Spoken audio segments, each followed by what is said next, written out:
쌀값을 일정 가격 유지하는 게 장기적으로 전략 산업인 주식, 우리나라의 곡물 자급도를 올리는 길이겠죠. 그런데 가끔씩 과잉 생산되는 경우가 있어요. 그럴 경우는 정부가 사서 양곡 가격을 관리해 주자. 대신에 여기 추가로 경작 면적을 조정하기 위해서 대체작물 지원 제도를 도입하자. 이 두 가지를 동시에 도입하면 정부가 쌀 사지 않기 위해서 대체작물 지원을 예측해서 충분히 하면 관리가 가능하죠. 결국 3조 원씩 더 쓰겠다는 말을 그냥 저렇게 돌려가지고 핑계를 대고 있다 이렇게 보면 될 것 같습니다. 안 쓰려고 대체작물 제도를 도입한다니까요. 이재명 후보님께서 스테이블 코인 이런 얘기도 하셨어요. 그런데 스테이블 코인 얘기하시면서 사실 어떤 방식인지 뭐 담보형이라고 하셨는데 담보형 코인들 중에서도 제가 알기로는 미국 달러화를 기반으로 한 담보형 코인 외에 실제로 스테이블 코인이 사용되는 경우가 거의 없습니다. 실제 USDT, USDC 두 가지가 90%가량의 유통량을 담당하고 있는데요. 혹시 USDT와 USDC 어떤 부분이 차이가 있는지 알고 계십니까?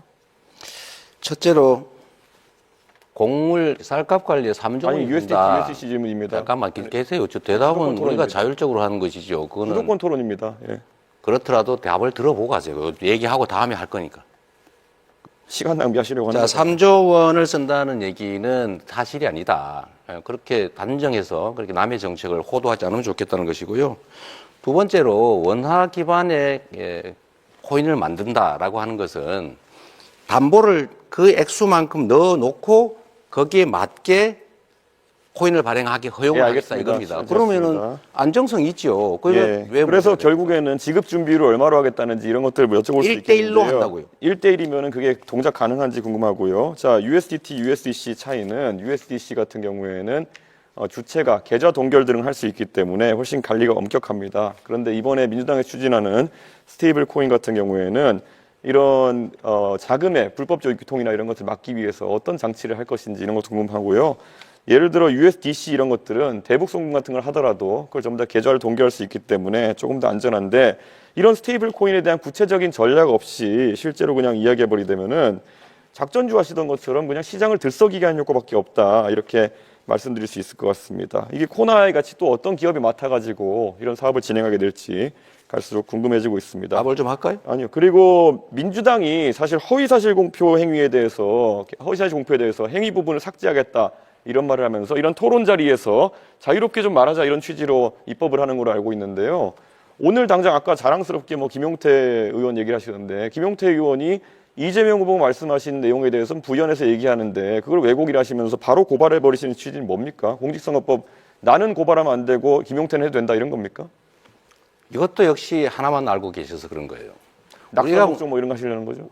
우리가 얘기하는 것은 자신의 당선을 위해서 행위에 대해서 뭐 종교, 경력, 학력 이런 거 다 놔두고 과거에 있었던 어떤 행위에 대한 발언이 잘못되면 그걸 처벌하는 거 이거는 전 세계에 찾기 어려운 제도다.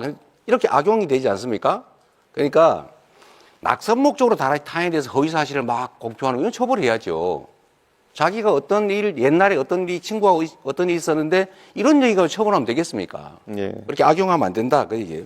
자, 그러면 지금부터 잠시만 주목해 주시기 바랍니다. 제가 구독자분들을 위해서 선물 하나를 준비했는데요. 제가 항상 여러분들께 드리는 말씀이 있습니다. 뉴스만 평소에 잘 챙겨보셔도 돈이 되고 돈을 벌 수 있다라고 말씀을 드렸는데요. 여러분들은 여기 보시는 삼성전자 뉴스를 보고 어떤 생각이 드세요?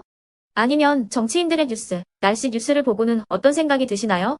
그냥 뉴스만 보고 끝내는지 아니면 이 뉴스를 어떻게 이용할 수 있는지 이 부분을 고민하고 계시는지를 되물어보고 싶습니다. 그 이유가 뭐냐 하면 제가 지난번에 여러분들께 뭐라고 말씀을 드렸었죠? 지금은 반도체 섹터를 눈여겨보셔야 한다고 말씀드렸습니다. 그리고 나서 이런 썸네일들 뉴스를 통해서 많이 보셨을 겁니다. 반도체 내용이 이슈가 됐을 때 부자들은 어떻게 생각한다? 반도체 관련주들은 뭐가 있는지, 어떤 종목이 가장 좋은지, 어디에 투자해야 돈이 몰리는지 자연스럽게 생각한다고 제가 말씀을 드렸죠. 그 이유가 뭐냐 하면 부자들이 봤을 때는 이슈가 곧 돈으로 이어지고 그 이슈가 나에게 돈을 벌어준다는 경험적 확신이 있기 때문에 부자들은 항상 이런 사회적 이슈를 관심있게 챙겨본다고 제가 말씀을 드렸습니다. 이번에도 마찬가지인데요. 제가 지난번에 시청자분들과 함께하는 주식으로 수익 내기 이벤트를 진행했었죠. 당연히 100% 무료로 진행을 했었고요. 여기 보시면 아시겠지만 제가 지난번에도 구독이라고 보내주신 모든 시청자분들께 반도체 관련주 중에 가장 크게 급등할 딱 한 종목, 많은 종목도 아니라 한미반도체 한 종목을 여러분들께 추천드렸어요. 그러면서 여기 나와 있는 대로 정확히 얼마에 매수해야 하는지, 그리고 수익률이 어느 정도 나왔을 때 팔아야 하는지를, 이런 부분들까지 여러분들에게 정확히 알려드렸었는데 지금 실제로 어떻게 되었다? 오른쪽을 보시면 아시겠지만 제가 지난번 문자 발송으로 이 한미 반도체를 소개해드리고 나서 실제로 이렇게 5배 이상 어마무시한 상승이 나왔습니다. 100만 원만 투자를 했어도 무려 500만 원이 넘는 수익금이 생긴 거죠. 그래서 당시에도 굉장히 많은 분들이 제가 드린 이 한미 반도체로 수익을 내실 수가 있으셨을 텐데요. 다시 한번 축하드린다고 말씀을 드리겠고, 이번에도 마찬가지입니다.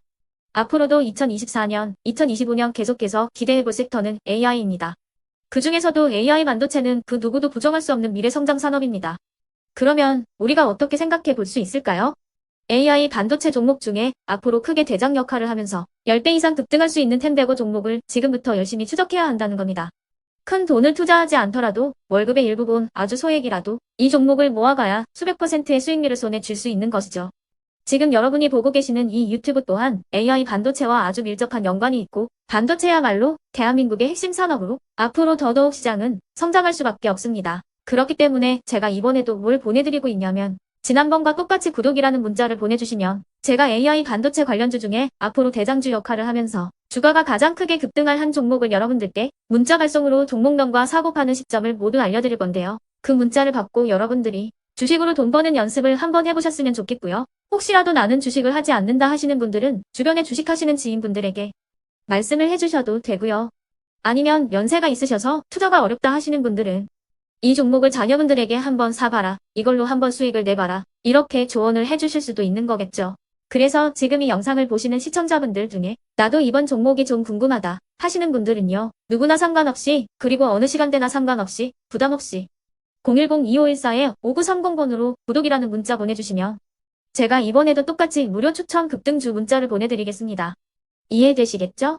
제 번호 010-2514-5930번으로 구독이라는 문자 보내주시면 여러분들이 직접 이슈를 통해서 돈 버는 연습을 해보실 수가 있는 거고, 제가 돈을 받는 것도 아니고 투자를 대신해 드리는 것도 아니기 때문에 부담 없이 신청해 주시면 되는 겁니다. 그리고 수익이 나면 저는 다른 것은 하나도 바라지 않습니다. 제 채널에 구독, 좋아요 한 번씩만 눌러주시라, 이렇게 다시 한번 말씀을 드리겠습니다.